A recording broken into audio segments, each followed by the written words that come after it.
Okay, guys, welcome into the Bruins postgame show. This one's a tough one. This is a tough one. Joined by Carl Corazzini. Evan Marinofsky is here. I'm at the Garden. John Zannis pinch hitting for Evan. Evan's in there listening to Jim Montgomery. He's going to pop out and he's going to jump on this show in a little bit. And of course, Carl Corazzini, who's been here throughout the postseason. A 4-3 overtime loss, and it's just a brutal gut punch of a loss for a team that, I mean, again, pretty much dominated, let's say, the first 10 minutes of the first and almost every moment from the second period on in terms of this action here. Couple brutal turnovers, self-inflicted wounds leading to goals. Really could have put Florida away. They really outplayed them almost all game long. So I guess let's start at the end there.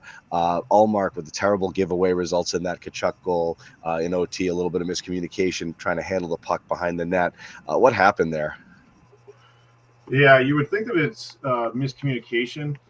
Allmark's going to make the read that Grizzly has got someone right on his back and go out on his forehand.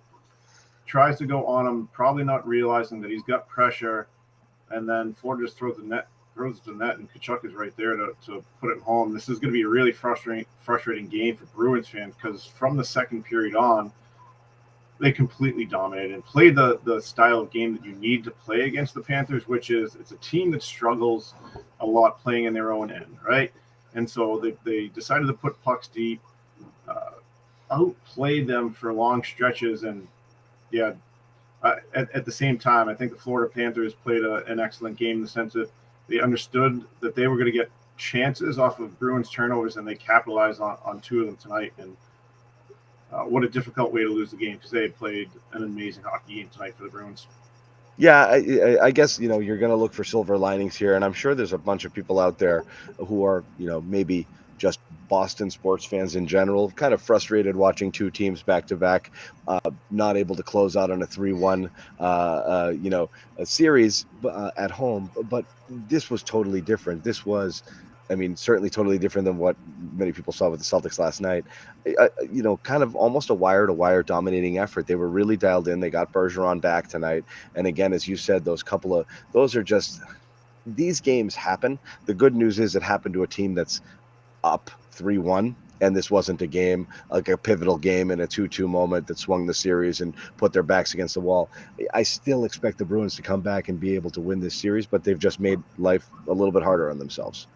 Well, they've given everyone in Boston a little bit more anxiety, something to worry about over the course of the next 2 days, right? Like, Yeah, we don't need we that. like Yeah. no, we like stress and anxiety in Boston. So why not go to a game six when you should have put away a team 5-1 tonight?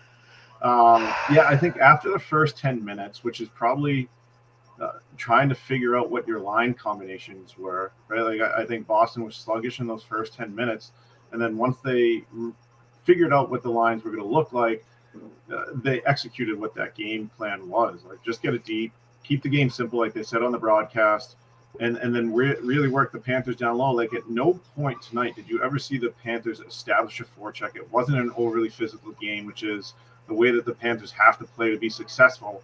And I really do anticipate you go down to Florida on Friday night and you're going to see the same game plan from the Bruins. Like limit their turnovers. Obviously, you didn't do that in key situations tonight, but limit your turnovers, put it in deep, and let some of the guys that are playing well get after it. Like silver lining, Taylor Hall was unbelievable tonight. Unreal. You're getting vintage Taylor Hall, so that's a good thing. Charlie Coyle, even though he played with 3 or 4 different line combinations tonight, he was still excellent as well in the face-off circle, controlling pucks below the goal line. The one thing that Bruins fans are probably going to want to look for is where's David Pastrnak right now, right? Like there are some games where he had 7+ shots, and I don't know what he had for shots tonight, but he wasn't as effective as he's been. And right now, 2 goals in 5 games. You're going to need him in order to have a long stretch, and he's going to get back in it right now. Yeah, we got Evan jumping in. Evan, is Monty done? Any you got any news to drop for us? Yeah, I mean, Monty was interesting. He talked about, David Pastrnak. He was asked about him and sort of, what's it going to take to get him going. He said, he had a lot of confidence in him. Also talked about his line swapping, which I don't know if you've hit on yet. But, talked about how, That's where we were going to go next. Yep. Yes. So Montgomery kind of said, he felt the Coyle Hall Hathaway line kind of gave them energy at the start of the second and kind of got them going. Montgomery was surprised with how dead they looked in the first. And one quote that stood out to me overall was Montgomery said, "We tend to make big mistakes at home," which is a pretty big thing to say. And they do. I mean, that overtime goal was just, come on, Carl. Those kids would be benched next game, right? Yeah, no, we had talked about that a little bit earlier with John. Not a miscommunication, right? Like, same thing on both plays, really. Not miscommunications, just in Bertuzzi's instance, right? Like, not reading the body language from Charlie McAvoy, like stick position behind the net, the understanding on Bertuzzi's end that puck should go along the wall so McAvoy can make the exit out the other side. And then the same thing for Ullmark. Understanding that Grzelcyk, or the lack of understanding that Grzelcyk has someone right on his back, and instead of going on his forehand out the other side, he tries to put it right on Grzelcyk with someone bearing down on him, right? Like, just not making good reads right there.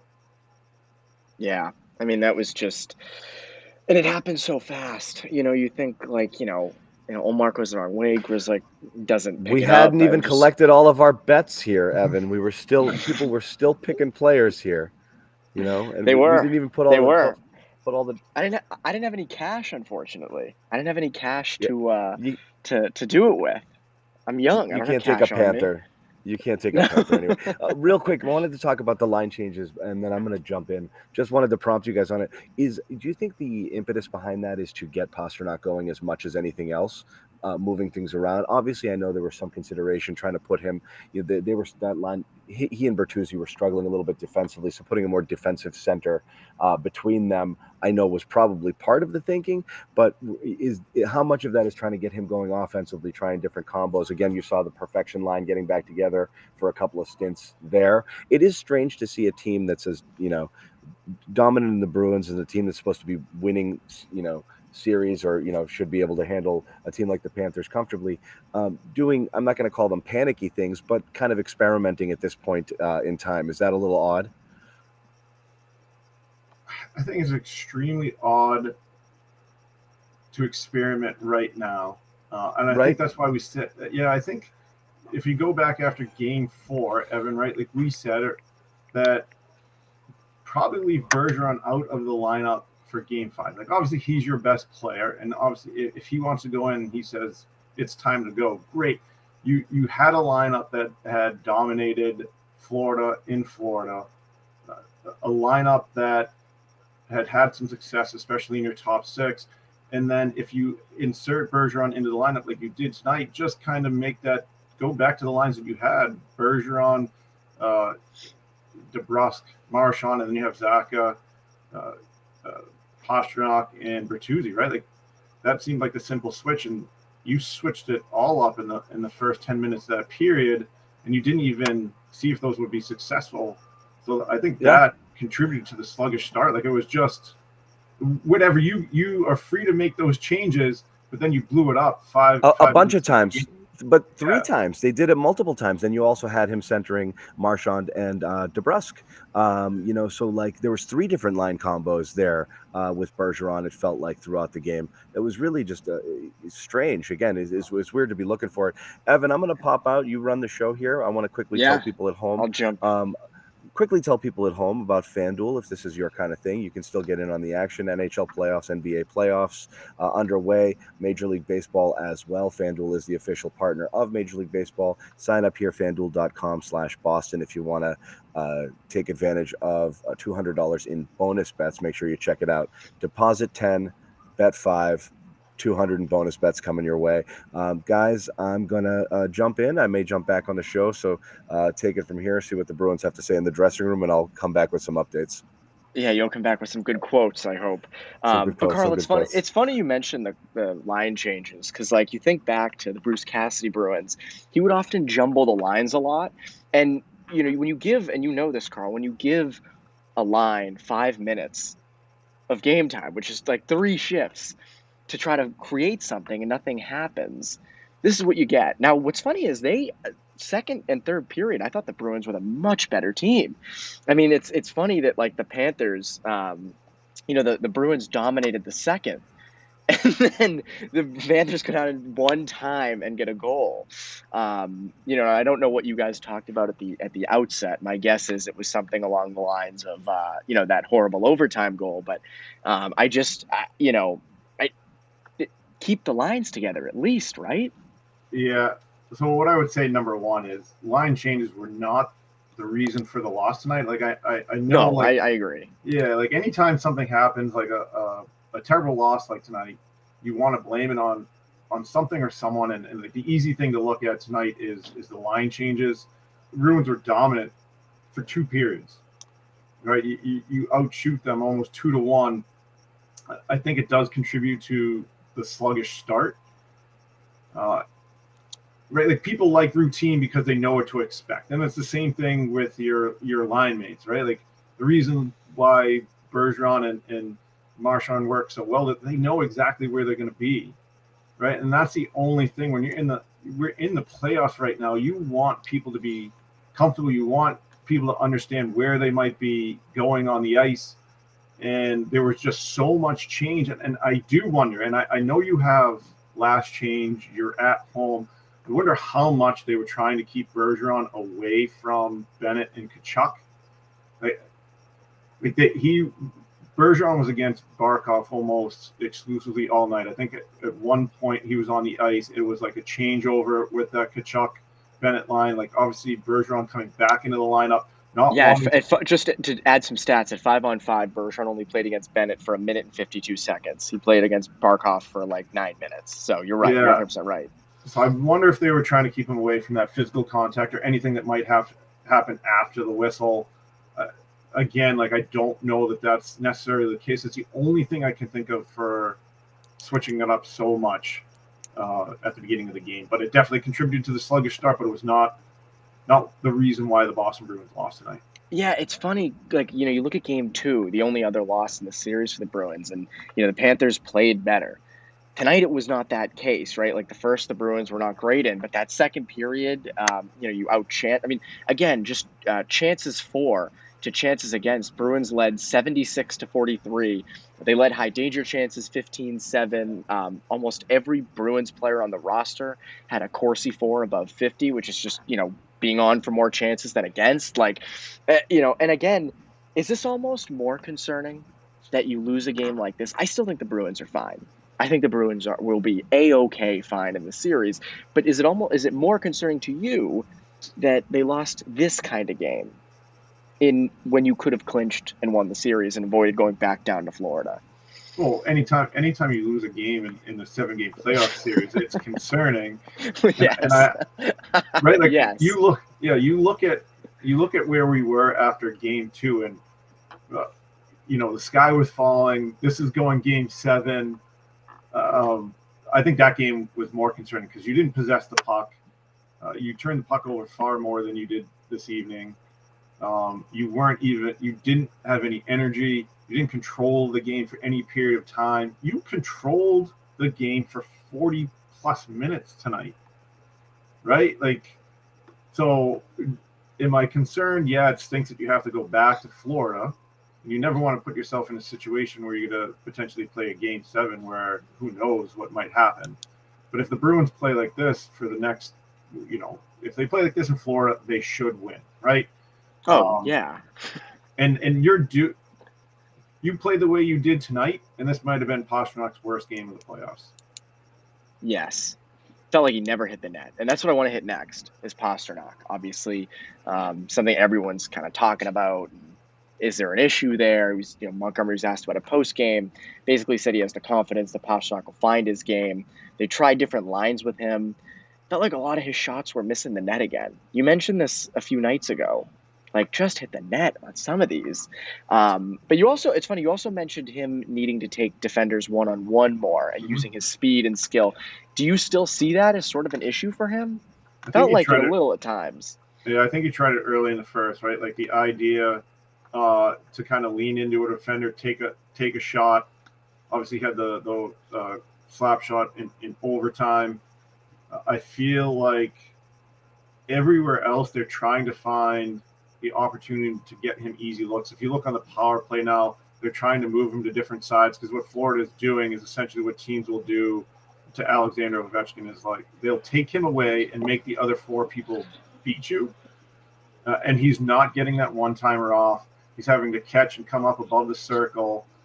So he's not getting the looks that he's used to during the regular season, but he needs to adapt to that. Like he's one of the top 10, 15 players in the world. If you want to put top 5, right, like I'm not going to argue with you.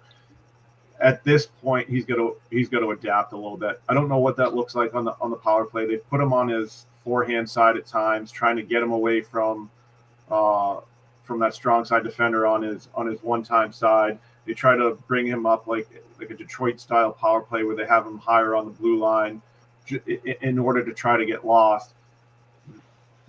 Florida on the power play at least has done a nice job taking away. 5-on-5. He looks indecisive.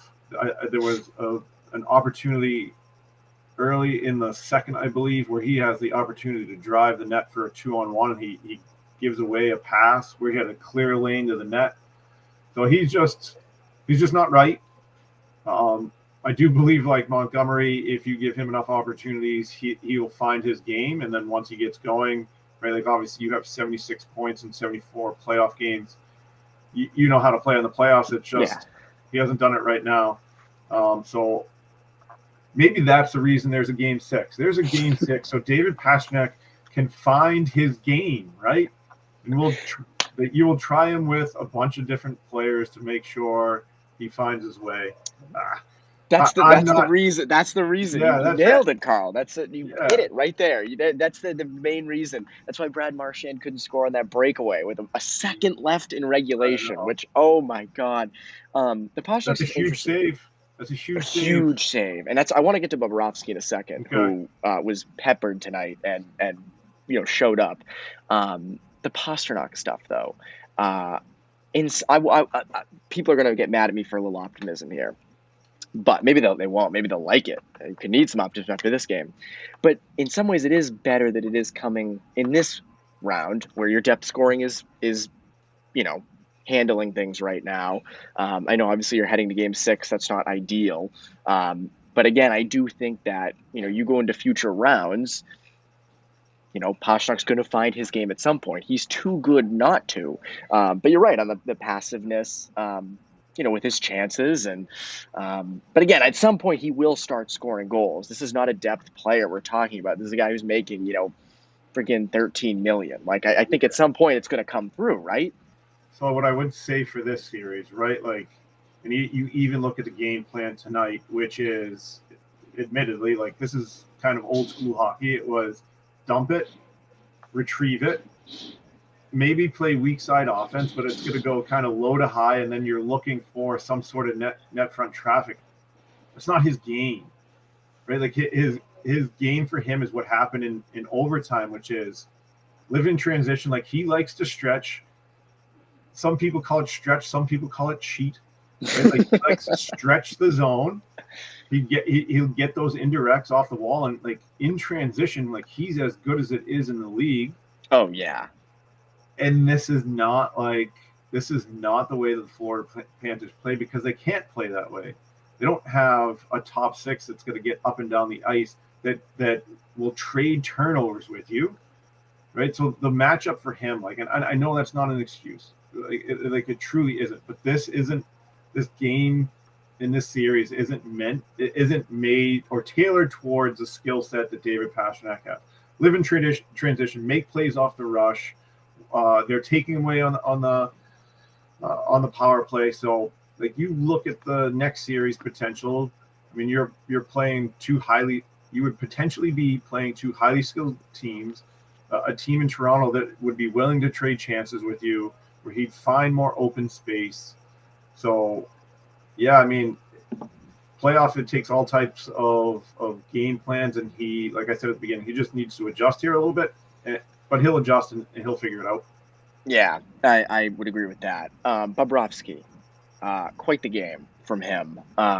Faced some really good chances, made some huge saves. Obviously, the Marchand one with literally a second left in regulation is the huge one. I still am not going to say I was wrong or we were wrong about Bobrovsky. I think he just had a good game. Obviously, I would assume he's starting game 6, even though Maurice might not say. But again, kudos to him for I mean, you would have thought it would have been the other way around in this game, where the Panthers on the brink of elimination would throw everything they had at the Bruins. But the Bruins did so with Bobrovsky, and I was surprised. I was surprised that he held them to 3 goals. That's the best I've seen him look in a while. I still don't think there's any way he's able to bring it for 2 more games like that. I just, I don't know. I know he's a veteran and all that, but I don't see it for 2 more games like that. I mean, what do you think? So I think the only concern there is that he saw a lot of shots tonight. Outside of the Marchand, I don't think he made spectacular saves, but what he did really well tonight was control rebounds, right? And so when you're looking at a player that has been dominant in this league at times, right? Like he got a $10 million deal because he was the best goalie in the National Hockey League for a period of time. The concern would be, did he find his game tonight, right? Am I willing to bet that he can find it for 2 games? No, but he looked really good tonight. He did what he needed to do to win a game, and in the closing seconds, he makes a huge save. Like, obviously, he probably reads that well, understanding that Marchand has a clock ticking in his head. He knows that he's going to shoot, knows that he's not going to deke him at that point in time. Reads it well, makes the pad save. The concern there is that you've got a really good player and you've given him some confidence, and confidence can go a long way in any sport, in any job. And if he carries that over to game 6 and you dominate again, but come out on the short end of a 2-1 game, like now you're back in game 7. So, well, the tough part is that he's going back to Florida now. Like, you're in your home barn, you're bringing in that confidence. You finally found your game. I think you have a point there. Like, there's a little bit, that's just a little bit right there that could cause an issue for the Bruins. I think if he has that confidence, goes in game 6, does as well as he does, and then goes in come back here for game 7 where anything can happen. By the way, it's taken me a long time to say this. My prediction of B's and 5 is wrong. Yeah. You saying 6 has worked so far. It's on track to work out. So good for you. Your first big public prediction is so far. The game has not been played yet, and it's at least mine didn't going to work. Yours is. So credit to you there. So yeah, good for you. I got an opportunity to say that after game 2, right? Like, we weren't on together game 1. So prior to game 1, no one knew. Like, I hadn't written it down. I said game 5, Bruins in 5 for sure. And then once after game 2, Bruins in 6. So no one heard my prediction, Bruins in 5. So I look smart right now. You look smart right now. Someone I do want to hit on is Taylor Hall, who has turned his game up a lot. Someone that really during the season was down on the 3rd line, then is injured for a large portion of the second half. Comes out tonight and comes out this playoffs, and he's, I think, leading them still in points. Has been outstanding. The speed. I think in this series, no one has had cleaner zone entries than Taylor Hall. You look at that play tonight. I mean, you almost saw it on his goal. Like, he almost passed it back to the point. He just turned and shot it. And you've seen him be incredibly effective. And I think this might be the best he's ever played with the Bruins, I think. What do you think? Oh, I mean, this is by far the best he's ever played for the Bruins, right? Like, you've got 8 points right now in 5 games. And at times it looks vintage Taylor Hall from the time that he won his MVP for the New Jersey Devils, right? And the scary thing is, I think there's more to his game, right? Like, he scores that goal in the 3rd period, and then his next shift is literally vintage New Jersey Devils, Edmonton Oilers, Taylor Hall, where he goes through three people, takes it wide, and is able to get to the net. Like, I think he's really embraced the matchup, right? Like, and at times during this series, he's gotten a 3rd and 4th line matchup, I think Taylor Hall's done an amazing job of attacking off the walls, both off the rush, and then in 5-on-5. I think he's the player that's got enough skill and enough like strength, girth to get to those high traffic areas, and I think he's done that a really good job in this series, and I think he can provide more of that like overall speed to the game that you probably haven't really seen in this series. Like that agility that he had on that shift after goal was, I don't know, what was that, 16, 17, something like that. But he played well tonight, and he's played well in the series. Yeah, I mean, he's just been effective, and I think, like, again, obviously there's this stuff on the Pastrnak right now that's not really working. But as I said earlier, like, it's the depth guys coming through. Tyler Bertuzzi, I thought, that turnover in the first was awful. That was just brutal.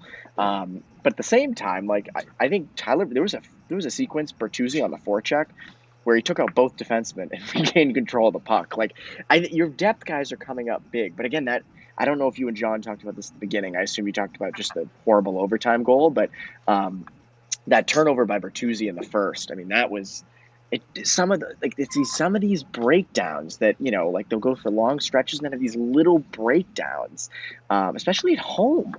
Like, yeah, that kind of baffles me. Yeah, so it'd be interesting to really listen to Montgomery or McAvoy on the turnover. As you look at the Bruins throughout the whole year, and they talk about it, they want to use that weak side defenseman to zone exit, and then they want that weak side D-man to jump in and be that second layer of attack. And so Orlov made the same turnover in game 2, right? Like, gets it off the wall, it goes to the middle right away. So I don't know if that's a default and they don't get their head up to really look for that. Like I said earlier on the broadcast, McAvoy is clearly showing his backhand and his body positioning is taking him towards that end wall behind the net. That's where he wants the puck to go. But because it is probably taught so much to go weak side D for the Bruins, that's where that puck's getting kicked out right away. And I don't know if that's an adjustment they have to make or if that's just a read that they ask the players to make all the time. But that's an unforced error. Well, that was a Boston accent right there. That was an unforced error. Yeah. It's a Framingham accent kicking in. Yeah, exactly. That was an unforced error. That wasn't miscommunication, and it leads to a goal. So, yeah, I think that's the frustrating part. The Bruins dominated, but I think the Panthers played smart, right? Like, they were able to defend. I don't think, right, like when you look at a lot of the point shots that the Bruins got tonight, there wasn't a lot of second chance opportunities in front of the net. So they withstood those offensive zone times for the Bruins, and then were able to capitalize on the turnovers. Like, any turnover the Bruins had tonight, it was in the back of the net. And then that power play, 8 in the third, midway through the third, was elite. I don't know if the idea, right, like on a power play, you're always looking for someone to try to beat you. Like, there's that one person you pick. I don't know if it was Griffin Reinhart, because Griffin Reinhart is a person. That was an old Reinhart.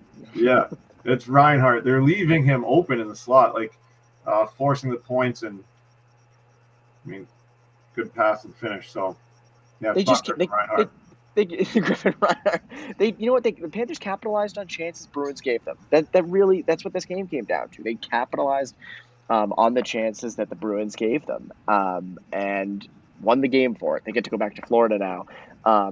Looking ahead to Game 6, lineup changes. Feels like we're definitely going to see some, and I don't mean lines getting jumbled. I mean, like, guys coming in and out. It feels, Lauko takes 2 penalties tonight. Feels like that's an easy swap out for Trent Frederick, who I think, again, and on D2, I mean, I don't know if Forbort was bad tonight. I don't know. I think Clifton could probably come back in for someone. What do you think? Yeah, I'm still going to go with, I do not think Derek Forbort comes out in a playoff series. And Oh, not, excuse me. Did I say, I meant Grizzlick. Okay, not forward. Yeah, no, that's fine. Because I still have a tough time with his puck move. I still have a tough time taking out Grizzlick's puck moving abilities. I still have a tough time taking out Forbert's penalty killing. Like those are two stalwarts that, and Clifton can kind of do both, but those two excel in those areas. So I just have a tough time like grasping that, you know? Yeah. So Forbert's definitely not coming out. Like he just eats so many playoff PK minutes, and where special teams plays such a large part of the Stanley Cup playoffs, and you don't know what penalties are going to look like game to game. He stays in for sure, and it just depends. Do you want Grizzlick's urgency and retrievals and decision making? Do you want that in the lineup versus the energy, maybe the physicality that Clifton brings to the series? I think going back to Florida, where Florida's probably going to establish some sort of more physicality, at least off the forecheck, you're probably going to keep Grizzlick in. I think obviously the change that you're going to see going into Friday night's game is Loco comes out, right? Tough penalties to take either way. He also passed up a 2-on-0 shot in the first. Yeah, first. Remember, he passed it right over. And again, like it's fine, but just nothing there. It felt like everyone in the building knew that was coming, you know. So.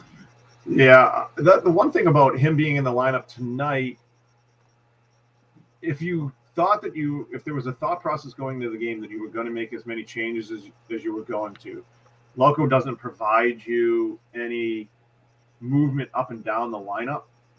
That's why I thought Frederick would be in that spot, right? Like Frederick can play on the fourth line, but he can move up to your second, right? Like you weren't going to do that with Loco.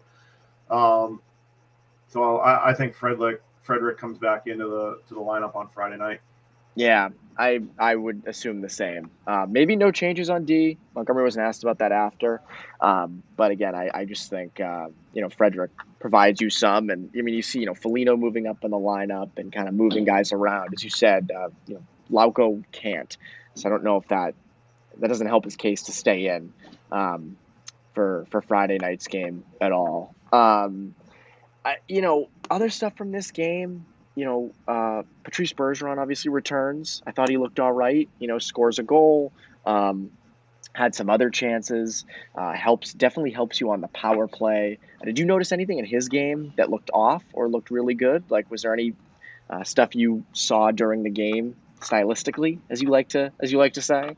Yeah, I think that first power play is kind of what stood out for me. Like the power play was inconsistent tonight, right? Like it does go 2 for 5, but they never really generated a lot of chances, right? Like the three other power plays didn't really amount to any momentum provider. Like usually what you're looking for out of a power play is that you provide you momentum for that next shift.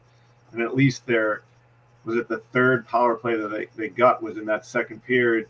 They don't generate any momentum, and then Florida scores right after, right?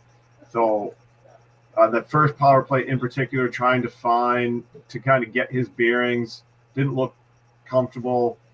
Wasn't obviously as successful in the face-off circle as he usually is, right? So, but the goal, having him back in the lineup for leadership, to provide depth down that middle, it will create matchup problems when he's 100%. And I expect, getting the opportunity to play tonight, come Friday, he's going to be the best version of himself, I believe. With their power play, we've talked a lot about, their power play being inconsistent, but they seem to struggle entering the zone a lot, which I think is where like Taylor Hall does help you on that power play. There's been times where he's been off of it. And I think, no matter what you think of him in the zone, like you have to enter the zone first. And I think their power play often just struggles. And the Panthers stack the blue line, which makes sense because the Bruins just are having a tougher time getting in the zone. Is there anything they can change with that? Like, do you start, dumping it in? I don't love the idea because you're losing possession. But like, what do you do to combat that? Yeah. So usually if you look at the Bruins, they gain that blue line. It's that first pass where they get squeezed off. right? Yes. There's an unwillingness to chip it into the corner and then support with that guy that's coming in through speed. So, like, let's give an example. Marchand usually will enter the zone coming through the middle. He's going to hit Pastrnak on his forehand side. Pasternak's going to make a step forward into the blue line, and then he's looking to eat for a back diagonal. I don't know if it's that's to McAvoy, whoever is following up, but the Panthers have done such a good job of squeezing that blue line. With the four that usually is trying to push you in one direction, understanding that Marchand's going towards Pastrnak, so he'll push Marchand into Pastrnak, and then that D-man who's gapped up at the blue line, they're both right there. And so any back diagonal pass, they're going to step up and put as much pressure on that player on the blue line. If Marchand makes that pass into Pastrnak, and Pastrnak is to chip it off the board so that Marchand can skate into it, I don't know if that's an option. I don't know if that's something that the Bruins want to do. Obviously, they want to establish possession up top so everyone can kind of get into their spots. You don't want to dump it per se, because then, I mean, the chances of getting it back, right? Like, I heard it. I don't know if you know Jamie Rice from Babson. So he's the head coach at Babson. He says, Carl, have you ever played basketball, right? And you're on the defensive end and you grab a rebound. Do you immediately want to throw it back to the other team? Like, no one wants to dump it in hockey because no one wants to work that hard to go get it back. Like, it's hard enough to get the puck in hockey, so you got to make as much possession plays as you possibly can. So I think soft chip and support might be the way to go, right? Like, allow Marchand, who is as good in space or in tight areas as there is in the league, allow him to make some plays down low. That might be the way to go, but I also don't know what the Bruins are looking for out of their power play breakouts. Yeah, it just seems like, something that is tough to fix in the middle of a playoff series. And again, they scored on the not on the playoffs. They scored on the power play tonight. But again, I still think it's inconsistent to where they want it to be. We'll touch on this again before we head out. One thing that's a popular thing in the comments section is, are the Panthers, is there a chance that they win this series? And I'm not going to say that, I'm not going to, say the series is over or anything, but as I said at the beginning when I first jumped on, it just doesn't feel to me like they can. But again, they're putting together solid efforts. And I know it's weird to say about a team in the NHL playoffs, but against the team that was number one in the regular season, like the Bruins were, for this to go 6, I mean, that's almost an accomplishment for the Panthers. The fact they've been able to do this and kind of push the Bruins up against the ropes a little bit. Well, can they do it? Yes, right. Yes. And I say this, and this is why I say this, right? The same thing that you did with Bobrovsky, you've given the team confidence because they know they stole one tonight. But like, there's no one on the Panthers are obviously excited, getting on the bus, about to take a flight back to Sunrise to play another game. Right? They're lucky they get to live in Sunrise, Florida. That's the main thing. Yeah, but there isn't anyone on the bus that was like, "Oh, we outplayed the Bruins," right? Like, they know they got away with one tonight, but you've given them a little like, we didn't play our best and we won a game, right? Like, we can replicate that again, right? Like, if we go into Game 6 and we give the best version of ourselves, the Panthers can beat the Bruins. Like, the Panthers have outplayed the Bruins in probably at least two of 5. I would say 3 of 5, but definitively 2 of 5. So, yeah, can they do it? They can. Is it going to be easy? Absolutely not. Do I think they're going to win? No. But can they? Absolutely, they can. Yeah. No, I mean, again, if Bobrovsky starts to find it, as he did tonight, as you mentioned, the whole idea of we didn't even play close to our best, and we come out of it with a win. I still think their best was Game 2. If they can find a way to replicate that over 2 games, and I mean, I just, and you have guys like Tkachuk. I mean, the fact that Tkachuk comes in here and scores the overtime winner, like, that's a freaking big thing. Getting booed all night. Every time Tkachuk touched the puck, there was booing going on in this building. Electric atmosphere, by the way. Give it to the fans. It's an electric atmosphere for a Game 5. I don't know, Evan. You're at the Garden, and I'm at home in Framingham. You tell me how loud it was in there. It was loud. It was pretty Okay. loud. I mean, it was a loud place. I don't know what the broadcast sounded like, but it was loud here. No, I've been. Go ahead. Sorry. No, I was saying I've been fortunate to be at a fair amount of playoff games in the past, and I wouldn't put this as like near the top, but it was good. It was a good crowd they had tonight. I always feel bad for people who spend a ton of money on tickets and then see their team lose, especially in the playoffs, because like it's a big thing. But I mean, do you have any other leftover thoughts from this game that stick with you that we haven't touched on yet? Yeah, I think this will be hard to hear for Bruins fans. I think if you play that same game, right, for 60 minutes, right, admittedly the first 10 minutes, maybe even 15 minutes of that first period, they were sluggish, trying to figure things out. So let's say you play that same game for 45 minutes on Friday. I think you're coming out with a 4-1, 4-2 win. The Bruins were that dominant tonight.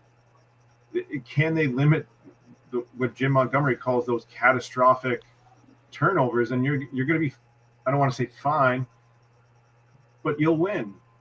You just haven't managed the puck well enough in high leverage situations, and that's what's caused you to go into Game 6. But play that same game, right, like Game 6 and or Game 7, and you should win. Yeah. I mean, again, I think there's an opportunity here to finish this off in Game 6. I thought tonight was the night. I thought they're going to end it in 5. Gentleman's type sweep. 3 straight wins. They get Bergeron back. They don't win. But yeah, I mean, and the other thing is I'm seeing in the comment section some people saying, because the Leafs are up 3-1 on the Lightning right now, which by the way is still not a guarantee the Leafs win this series with the way the Leafs are. But, people are saying, if the Bruins can't even beat the Panthers convincingly, how are they going to go on to beat the Maple Leafs and the Lightning? It's relative to that team. It's matchup based. The Leafs and the Lightning are different teams than the Panthers. Like by the way, I think both series would go very long. But again, that's stuff we can get to later. Let's get through round 1 first. Let's focus on the Bruins and the Panthers first in this game. But, Bruins lose 4-3 in overtime. Tough one to swallow, I think, for Bruins fans, just because I think people thought, Bruins were playing from behind all game, but I thought going into the third, all right, the Bruins are going to separate themselves here. They're going to, the way they played in the second, the floodgates are going to open. It never did. I think that, what was the real gut punch of the whole game, Carl, was that third goal the Panthers scored right after the Bruins tied it to make it 2-2. Like, I think that was the sign of like, all right, this is either, going to overtime or it's going to be a Panthers win. And I think that's the frustration with that penalty, right? Like, and you being when I played in the National Hockey League, I was a fourth line guy, right? Like, so you are trying to establish some sort of identity, trying to get out there, show that you're gritty. That place would have erupted with Patrice Bergeron's the announcement of his goal, right?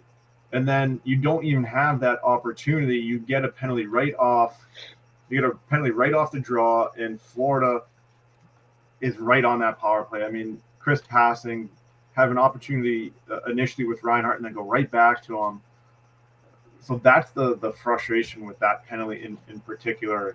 Like, that crowd was into it.